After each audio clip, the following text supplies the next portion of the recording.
Assalamu alaikum wa rahmatullah wa barakatuh. Paix sur ceux qui suivent les guidés. Paix et bénédiction sur le prophète sallallahu alayhi wa sallam, sur ses compagnons, ses amis, sa famille, ainsi que sur tous ceux qui le suivront de bonne foi jusqu'au jour du jugement. Alors je sais que vous êtes très nombreux à me solliciter sur des questions entre guillemets conspirationnistes. Et je vais essayer de faire un audio englobant pour donner un petit peu mon avis sur tout ça. Mon avis de musulman, bien entendu. Inutile de le spécifier, je crois. Bon, moi j'aime bien partir de postulats simples à comprendre. Nous savons que Shaitan, qui veut nous entraîner avec lui en enfer, est le roi des menteurs.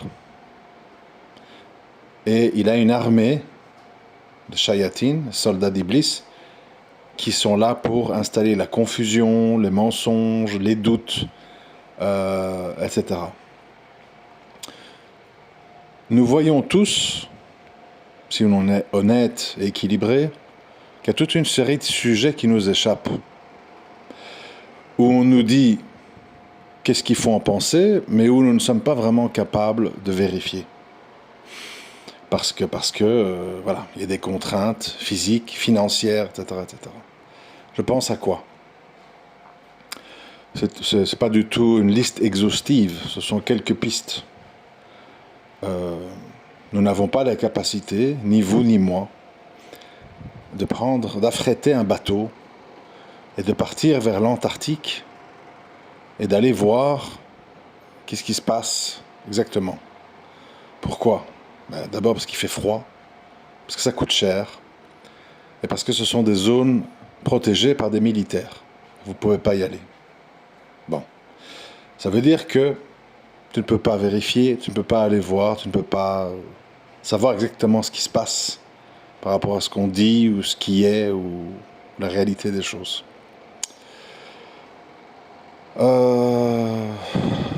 L'univers. L'univers, on vous chante toute une série de chansons. Bon. Moi, qu'est-ce que je vois? Jusqu'à nouvel ordre, qu'est-ce que je vois?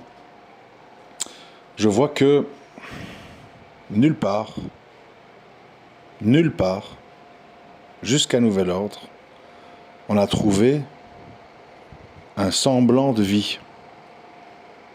On a trouvé, enfin on dit qu'on a trouvé, des endroits ou des exoplanètes où la vie serait possible. Mais concrètement, bon, on pourrait nous faire le mensonge, mais ils ne l'ont pas fait. Concrètement, on n'a même pas trouvé une algue quelque part. Une algue, des bactéries, rien. Ici sur Terre, on en trouve partout. Même dans les abysses, au fin fond des océans, dans des environnements ultra hostiles, on trouve de la vie. Dans les eaux très très froides du Groenland, il y a une espèce de requin qui vit là. Je ne sais plus son nom, c'est pas important. Qui vit extrêmement longtemps, 100 ans, 150 ans, etc. Il y a toutes sortes de choses extraordinaires sur Terre, quand on s'y connaît et qu'on a le temps d'approfondir les choses au niveau des créatures et de la création. Mais au-delà de chez nous, on n'a encore rien trouvé. Rien de rien, autre que des pierres, du sable, des rochers, des trucs comme ça. Ça, c'est la réalité. C'est la réalité. On ne peut pas m'accuser d'être un doux rêveur parce que je dis ça. On nous dit plein de choses. Le Big Bang, il y a des milliards de possibilités de vie dans l'univers, il y a des milliards de galaxies, la théorie des cordes, enfin on nous raconte plein d'histoires. Bon, voilà. Des histoires très floues qui reposent sur des approximations, des estimations, des projections. Ensuite, on nous a dit que nous sommes le fruit d'une évolution. Et c'est vrai qu'il y a des choses interpellantes. Je ne suis pas un type borné, un type fermé. J'ai conscience, par exemple, que si on analyse notre dentition, les canines, le fait qu'on a les dents de sagesse qui ne sortent plus, ça veut dire qu'on ne les utilise plus, mais qu'elles auraient peut-être été utiles un jour, nos ongles, notre pilosité, etc., etc. Il y a toutes sortes de choses, voilà, qui sont interpellantes, on va dire ça comme ça. Mais, moi, qu'est-ce que je vois? De nouveau, vérifiable, c'est pas des affabulations. Je vois que il y a toute une série d'animaux, le lézard de Komodo, les tortues géantes, les scorpions, les salamandres géantes, plein de choses, crocodiles, alligators, qui sont quasiment exactement les mêmes que depuis le début de leur création. Aucune variation. C'est-à-dire qu'il n'y a aucune évolution. Ils sont exactement les mêmes. Ça n'a pas bougé d'un poil. Une tortue géante, il y a des spécimens qui ont 120 ans, 130 ans. Et là, on a toujours connu les tortues comme ça. Et génétiquement, vous pouvez vérifier, des animaux tels que les scorpions, les crocodiles et autres sont des animaux qui sont exactement les mêmes depuis le début de leur création. Donc ils n'ont subi aucune évolution, d'accord? Aucune.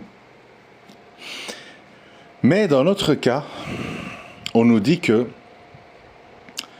des bactéries sont devenues des poissons, qui sont devenus des lézards, qui sont devenus des mammifères, et puis des singes, etc., etc. Et puis il y a nous. Alors, c'est une belle histoire, mais de nouveau, observons, analysons. Moi, je vois qu'en 2024, il y a toujours des gorilles, il y a toujours des chimpanzés, il y a toujours des bonobos, il y a toujours des orang-outans, il y a toujours des gibbons, il y a toujours des macaques, il y a toujours des babouins. Ils sont là, tels quels. Par contre, je ne vois aucun, pas un, je ne vois pas un singe humain, c'est-à-dire entre le singe et nous, vivant. Où sont-ils? On n'en trouve pas un. On trouve des humains de différentes ethnies, oui.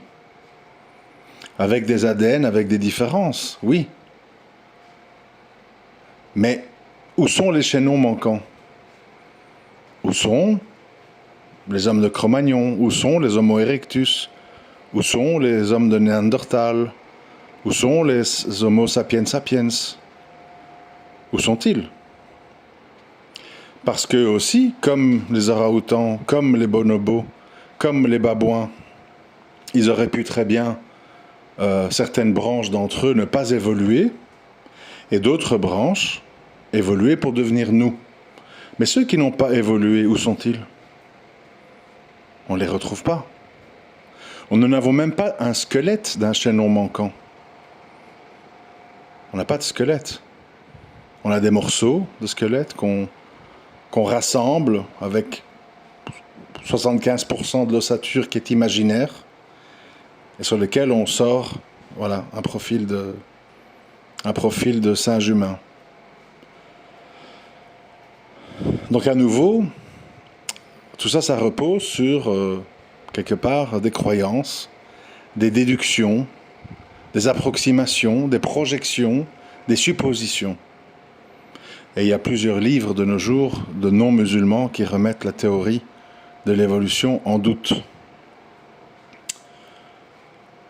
Bon, Je ne mentionne même pas toute une série de grands événements sur Terre très obscurs. Qui a déclenché les hostilités avant la guerre du Vietnam? Pourquoi contre le Japon on a utilisé 2 bombes atomiques et pas contre l'Allemagne nazie? Pourquoi on a laissé le communisme s'étendre et procéder à des massacres, des millions de morts dans les goulags et autres, et dans des Viet Cong au Cambodge, etc., sans les stopper? Pourquoi Kennedy? Pourquoi le 11 septembre? Comment? Pourquoi tout d'un coup on trouve Ben Laden au Pakistan et on l'amène à la mer pour le jeter à l'eau? Pas d'image, pas de photo. Pentagone, pas d'image, pas de photo. Bon, je vais pas faire la liste parce que ce serait un peu compliqué. C'est parce que c'est pas le but de l'audio. Le but de l'audio, c'est que je veux vous dire, que vous soyez musulman ou non d'ailleurs, que l'humain éveillé est un humain qui est méfiant. On doit être méfiant parce que ce monde, comme ça a toujours été le cas, est entre les mains d'institutions qui manœuvrent beaucoup d'argent. BlackRock, Goldman Sachs, Vanguard, la NASA, les Nations Unies, etc., etc. Ce sont, voilà, puis les marchands d'armes, les fabricants d'avions de chasse, et tout ce qui va avec. Et vous devez savoir une chose, c'est que là où il y a de l'argent, il y a du pouvoir. Et là où il y a du pouvoir, il y a du mensonge. Parce qu'un pouvoir, ça doit se protéger, ça doit se défendre. Et pour cela, eh bien, il y a plusieurs outils. La propagande, les mensonges, les guerres, les boycotts, les massacres, etc., etc. Qu'on emballe à la façon dont on veut l'emballer. Tout simplement parce que on vous propose ça par des médias interposés, médias qui ne sont évidemment pas neutres. Très facile à comprendre, un journaliste indépendant qui fait une enquête, si son enquête donne comme résultat quelque chose qui n'est pas souhaitable de par les détenteurs du pouvoir, les détenteurs des médias, il sera stoppé, contraint de revenir sur ce qu'il a écrit, il sera contraint de mentir, de prendre parti. On le voit aujourd'hui, tous nos médias, toutes nos chaînes de télé sont orientés pour dire ceci, pour dire cela, et on ment sans arrêt, les sondages bidons, les fausses alertes. C'est-à-dire que ce bas monde, il est sous l'emprise des gens qui veulent ce bas monde, qui veulent se l'arracher comme des hyènes entre elles, jusqu'à dernier bout de viande sur le dernier bout d'os. Et pour ça, tous les coups sont permis. Toutes les manipulations sont permises. Tout est possible. Alors, moi, ma théorie, ça consiste pas à dire tout est faux, on nous ment sur tout, c'est la grande conspiration, etc. C'est pas ça. Moi, je vois ça sous une optique plus religieuse, qui consiste à dire, comme Allah Azzawajal nous a dit, voyez bien clair. Réfléchissez. Analysez. Shaitan est pour vous un ennemi déclaré. Shaitan était là avant nous. Shaitan était là avant nous. Il nous connaît parfaitement bien. Il connaît toutes nos faiblesses, tous nos doutes, toutes les leviers sur lesquels appuyer pour nous faire peur, douter, accepter diverses choses. Alors moi, ce que je veux simplement dire, c'est que plutôt que de prendre parti, oui, la Terre est ronde, la Terre est plate, oui, le 11 septembre, c'est un coup monté, ou c'est ceci, etc., etc. Vous voyez tous ces sujets-là. Moi, je vous conseille de ne pas prendre parti. Je vous conseille de rester à l'écart de ce qui n'est pas un fondement de votre foi. Parce que concrètement, Euh, Notre foi, vous le savez, je le répète souvent, c'est croire en Allah seul, ne rien lui associer, s'écarter des fausses divinités et de ses adeptes. Et j'insiste là-dessus parce que je suis très critiqué là-dessus. Et je ne veux pas me défiler. Je ne suis pas comme ça. Je dis et je redis, que ça plaise ou non, pas mon problème, que, une fois qu'on démontre, preuves et statistiques et arguments à l'appui, qu'une idéologie, qu'une personne, qu'un mouvement, qu'un monument ou je ne sais quoi, c'est quelque chose ou c'est quelqu'un qui a pris un attribut d'Allah. Et une fois que c'est démontré, toute personne qui a entendu l'explication, qui a entendu le déroulé des arguments, qui maintient que cette personne est une divinité ou a le droit de légiférer à la place d'Allah ou peut s'attribuer un attribut d'Allah, est une personne qui devient un suppôt de l'idole, un soldat de l'idole. Et il quitte, de par ce choix, la sphère de l'islam. C'est ma croyance, c'est mon avis, c'est-à-dire que dans la vie, il y a des camps. L'ignorance, elle existe. Avoir été mal informé, mal éduqué, sur des mauvais principes, c'est une réalité.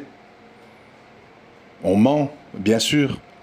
On ment aux chrétiens, on ment aux juifs, on ment aux chiites, on leur ment depuis enfant. Comme on ment aux petits-enfants au Maroc, Al-Watan, Al-Malik, etc. On les manipule, on les canalise. On prend ce qu'on veut bien de l'islam, on met de côté ce qu'on ne veut pas. Oui, c'est une réalité. Mais,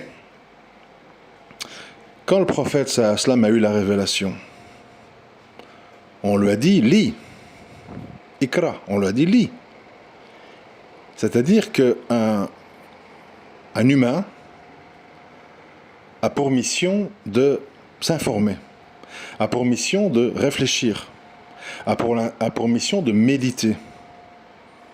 Qu'est-ce qui s'est passé à l'époque de Nuh alayhi salam?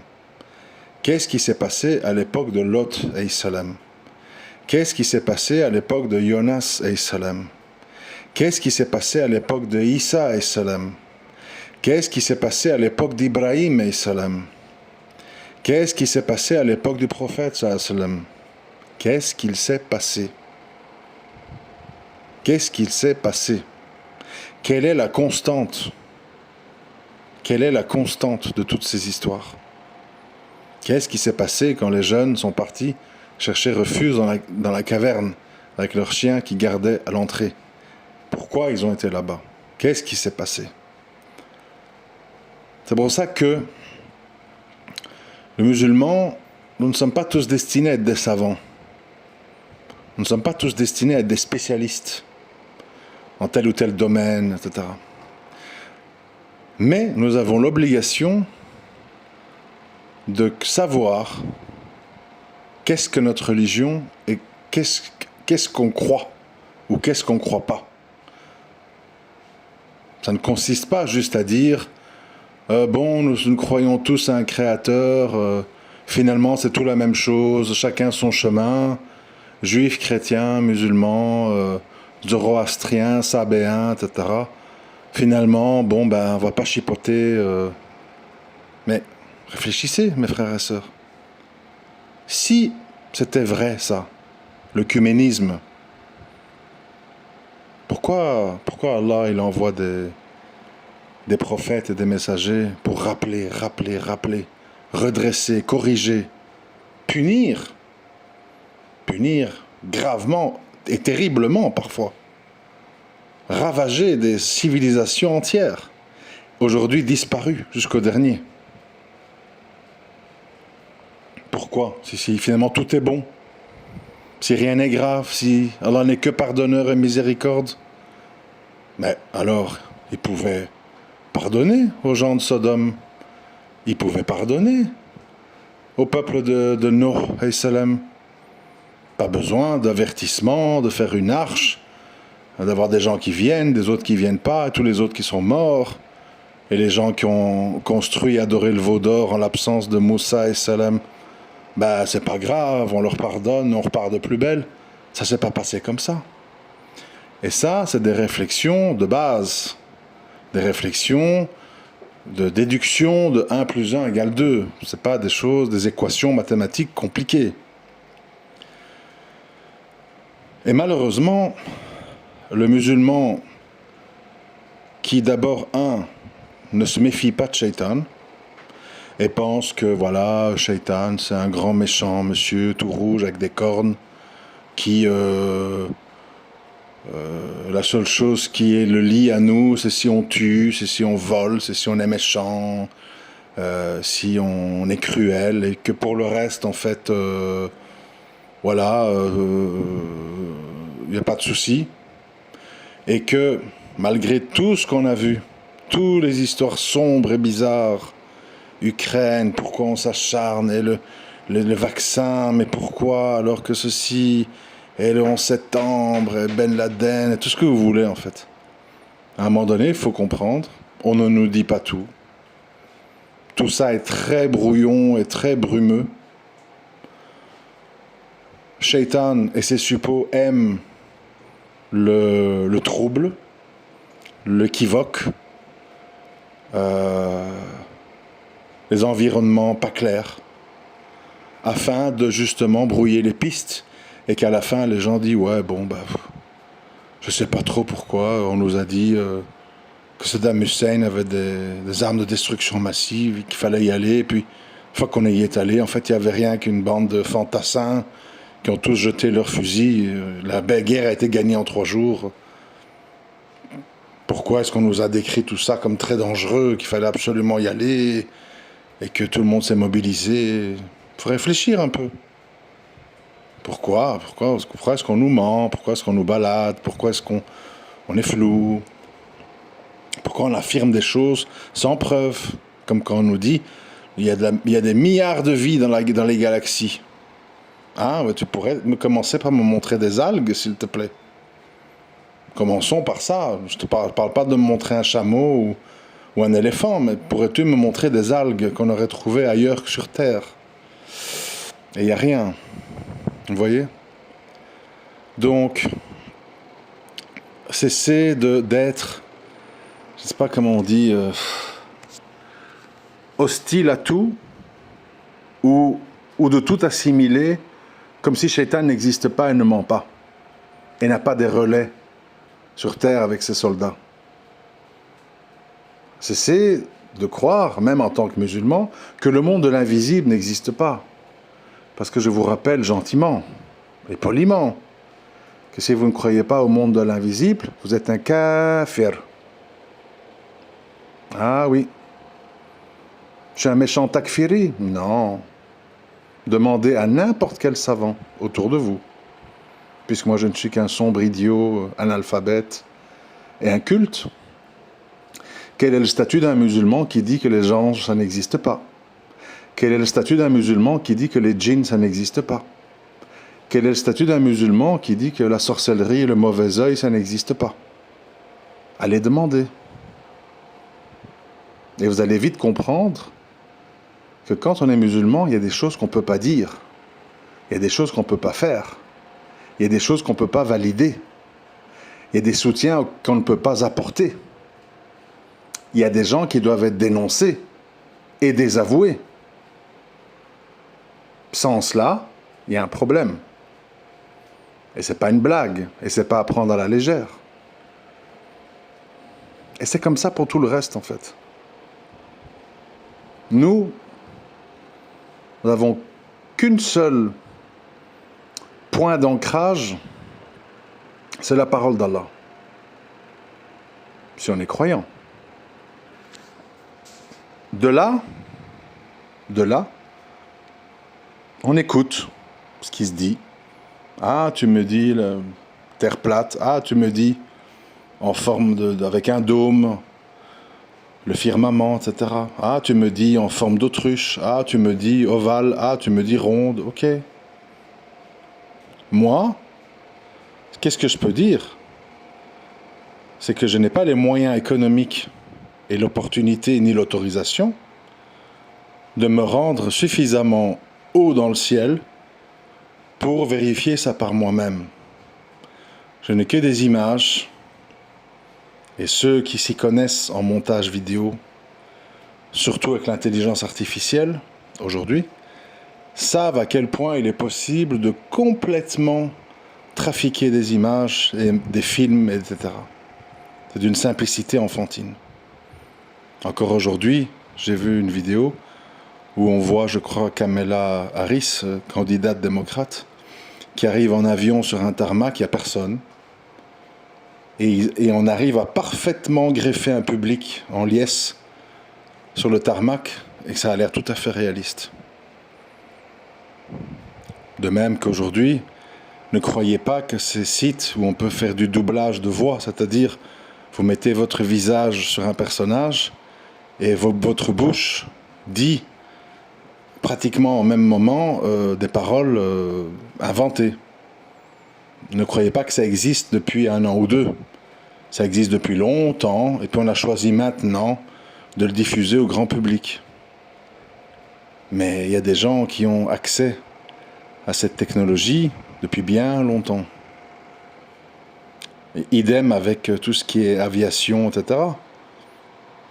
Les gens croient que quand nous, petits peuples, on nous a parlé des avions furtifs bombardiers en forme de triangle, et les drones, etc., que ça commence là, l'histoire. Ben non, ça existe depuis très longtemps. Mais on a choisi qu'à une certaine époque, de le propager au grand public. Avant ça, c'était secret défense. Donc, moi ce que je veux vous dire, c'est arrêtez un petit peu d'affirmer des choses dans un sens ou dans un autre. Arrêtez d'être clanique dans ce genre d'histoire et accrochez-vous à la hanse la plus solide qui est la parole d'Allah. Tout le reste, c'est sujet à manipulation, à exagération, à déformation, dans le but de faire peur, avoir des subsides, etc., etc., etc. Quand il y a eu le retour de plein de jeunes de Syrie, tout ça, radicalisés, il y a des gens qui se sont empressés de dire hein, la bonne affaire. On va ouvrir des associations de déradicalisation. Et on va demander des subsides pour ça. Et comme c'est des associations, on va se payer des salaires, on va déclarer des frais, etc., etc. Et on a vu comme ça des gens, Mohamed Sifawi, Dounia Bouzar, plein d'autres, qui se sont mis comme ça en avant pour organiser ça. Tout ça n'a débouché sur absolument rien. Des millions ont été siphonnés et personne n'a rien vu, personne n'a rien entendu. L'humain est opportuniste, l'humain est menteur, l'humain défend ses intérêts, veut vendre des bouquins, veut créer des associations, veut lever des fonds. Et pour ça, tout est possible. Mensonges, manipulations et autres. Donc, dans le monde d'ici-bas, il faut garder à l'esprit que nous sommes dans un monde où les vautours et les hyènes s'entre-déchirent pour des vieilles carcasses en putréfaction.